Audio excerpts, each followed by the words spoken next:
Hydroxyl radicals. They are highly oxidizing in nature, which is attributed to their oxidation potential. These are something you really never hear about in aquariums keeping as far as like freshwater systems. And in this video, I'm going to explain to you how these are created using a plenum or BCB baskets, more so than by conventional filtration systems. We are also going to see aquariums that use a plenum and how well their fish are doing. This explains why we're able to keep goldfish and discus healthy using an anoxic filtration system, and that's coming up next. If you've been watching my videos, you have soon learned about negative and positive charges inside the aquarium. And that is something that we are going to get into in this video. Negative and positive charge ions that are in the aquarium can join together and make what is called OH radicals. And OH radicals are positive and negative charges that have been attracted to each other that attack proteins and organic waste. Now, these are something that you never hear about, at least not in other videos for freshwater aquariums. As you can see by the photographs I'm showing you here, is basically the atmosphere has a lot of negative charge ions. But in our aquarium, we have a lot of positive charge ions. And if there's no way of joining these positive charge ions with negative charge ions, you are not going to have what is called OH radicals. These radicals are known for humans and stuff to attack proteins and viruses and stuff like that. They also make us feel good. They also have a healing power. We know that for a fact. So when we look at the BCB baskets or you look at the kitty litter has a charge on it, but it happens to have a negative charge. Now the water column itself has a positive charge, mainly positive charge ions. But if you look at the pictures, you will see that the plenum or a BCB basket has a negative charge, but like in the plenum, you will see that at the bottom of the plenum, you will have a lot of negative and positive charge ions. These ions connect together and they become radicals. This is why I've been showing you a lot about their redox when using a plenum, for example, is higher. And I will show you pictures of one guy in Vietnam, and his redox is like 280 some, and once you take a look at his tank and how many discus he has in it, you'll understand a little bit better why he's only ranging 280. But I just tested my ORP today, and in my 90 gallon, the millivolt reading was 375. Now in that tank, we understand that it has a wear, and it's been set up with that wear so you're actually pulling in the water, and that has a very high millivolt reading to it, 375. That's saltwater, reading. When freshwater systems usually have a redox reading of no more than 250 millivolts. It may be higher coming out of the tap, but that's only because you have oxidizers in there such as chlorine or chloramine. I did the 40 gallon, which is actually a 48 gallon breeder tank, and that's with the goldfish in it. They're heavier feeders, create more waste, as you've seen in my video, and that has a 359 millivolt reading. That could be different from the two tanks only because one is using a sand substrate and the other one is using a substrate that is a little more open. So the pore water and permeability could be a little different in the breeder versus the 90-gallon.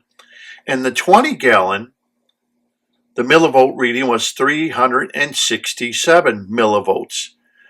That 20-gallon tank has no substrate in it at all. It's running 100% off of the canister filter, which has a BCB basket in the canister filter. So in other words, there's no sponge filters, there's no other means of filtration in the 20-gallon aquarium other than a BCB basket and whatever is growing inside the canister filter itself. And the redox of that is still 367 millivolts. So all three of these aquariums, which I have showed you, I have set up for you, and how they run all off of BCB and or a Plenum, all have what is called or are making advanced oxidation processing involving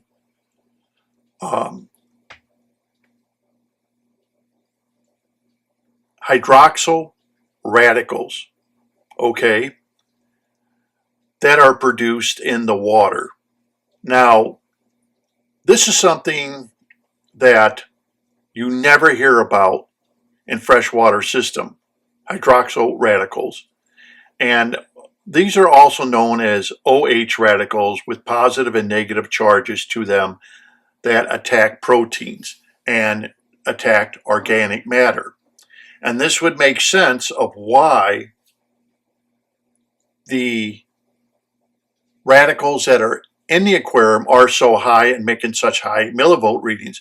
I even have hobbyists telling me that their millivolt readings are over 400 in their aquariums. This is the reason why. And if you remember my videos that I explained how a goldfish got into a skimmer and got completely destroyed, but yet I put it back in with the other goldfish, took it out of the skimmer and put it back in where the anoxy filter was, and it healed right up. No problem, no chemicals, no anything. I have also explained to you that I could not keep goldfish until I used an anoxic filter, and I could not keep discus very well unless I used an anoxic filter, because this then made keeping discus and goldfish without using this filter very hard, which meant that quite a lot of water changes had to be done to keep these animals alive. But people are probably wondering, well, what makes the difference between this filter using a Plenum, a slow-moving Plenum, or using the BCB baskets compared to a conventional filtration system? It is the fact that you need to get positive and negative ions together to make these radicals, okay? They need to bond together. And the kitty litter is one way of doing it, but also a Plenum, as you can see at the bottom, the void that's there in the Plenum makes the positive and negative ions, so brings them together so they can bond together and make these radicals. The better your Plenum is working, the more of these radicals you are going to make, the more oxidization you are going to have in your aquarium. The more oxidization you have, the more organic matter is going to be taken care of. But we know for a fact, that these OH radicals are known to clean the atmospheric air. We know that for a fact. We also know that if you go into like woods or something like that, and by a waterfall, these are full of negative ions. And these ions seem to make us feel better. Like during an electrical storm, for example, and you go outside and the air just smells better and it makes you feel better. That's because of these ions that are in the air. Now, these ions have to be created and have to be made and brought together to make the hydroxyl radicals, okay? And that is one way that a plenum could work, by bringing these ions together, negative and positive ions. If you don't have a way of bringing them together by using a plenum, or in fact by using a product like kitty litter that is drawing in the positive ions to a negative charge site, some way you have to get these two ions together and they could be released back into the system. And this would explain the healing ability of why the fish do better. It also explains why in the past you really couldn't keep goldfish. Let's say if you made an under gravel filter that ran at very high speeds, because all you were doing is bringing in the ions, the positive ions, through the substrate and hurrying up and, spitting them back out through the uplift tubes. And this was done several years ago. But by moving the water underneath in the plenum very, very slowly, or even a plenum if it's, doesn't even move, you will get these negative and positive ions in the plenum part that join together and make these radicals. These radicals attack because it's unstable, so they will attack, like I said, proteins and organic matter.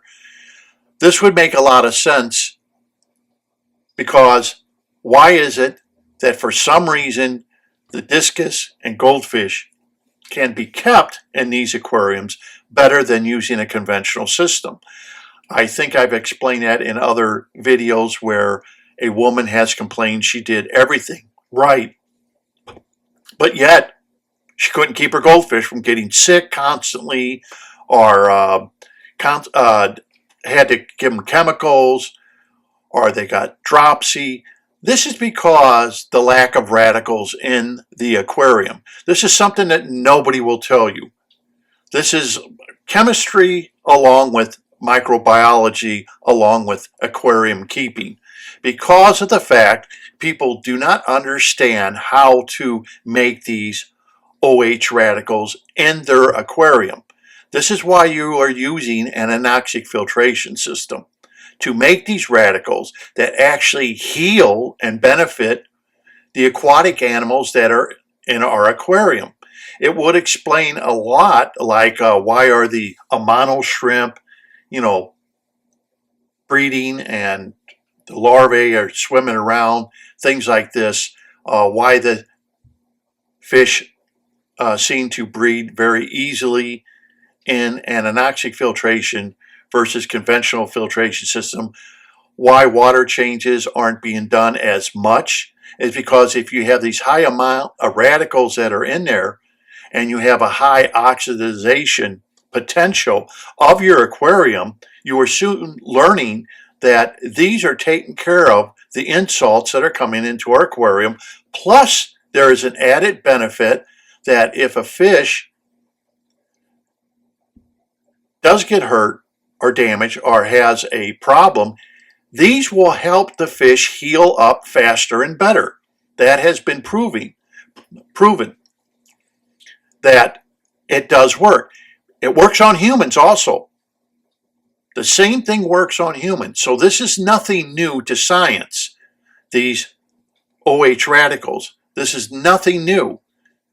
It's just that it's new for the aquarium trade because no one's ever talked about it, because never has anyone known how to make these radicals in abundance in our aquariums, so our animals will stay healthier in the long process versus in aquariums that aren't using it.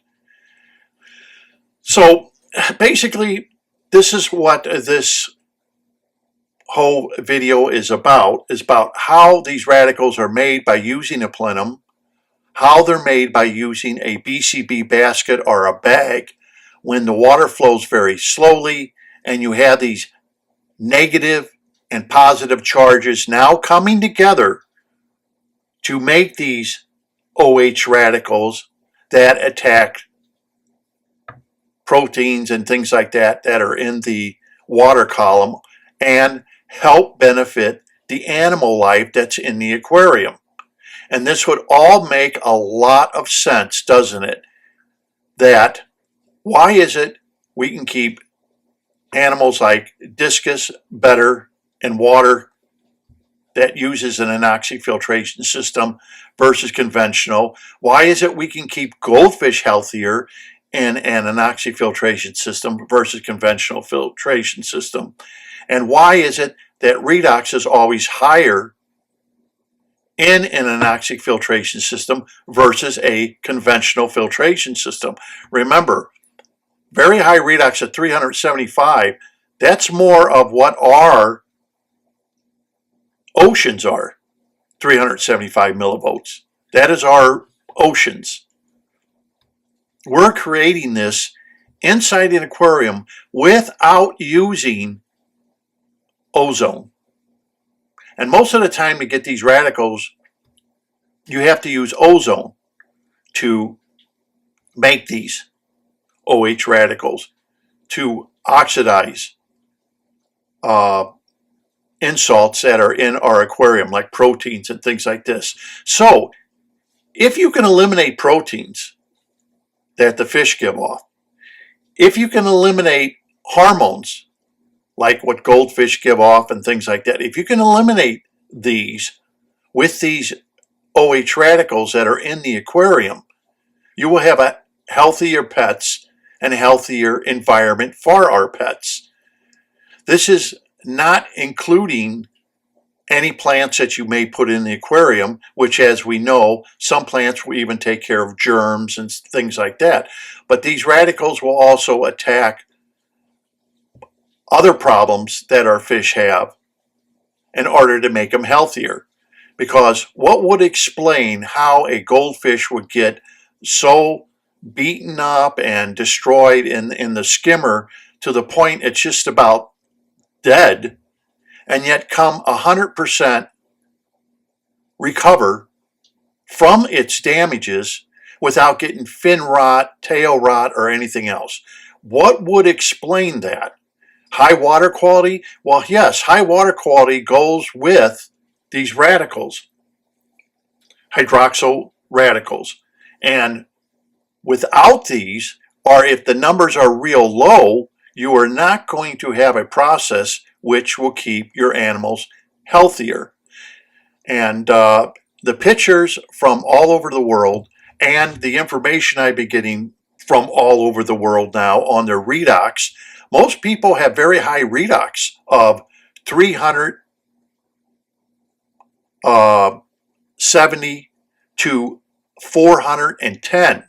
That's very high redox potential that you are getting for a freshwater aquarium without using protein skimmers and ozone or anything else. And that's even like in my 90 gallon, which has a 375 millivolt, that's without even cleaning the canister now, going on 4 months old. Or the aquarium that has the goldfish in it, 359 millivolts. That's pretty high. That would explain why the goldfish do so well. And when they came in and they had the red fins and things like that, it all went away without a problem. And their appetite was quite well. And I don't really fuss and muss with that aquarium.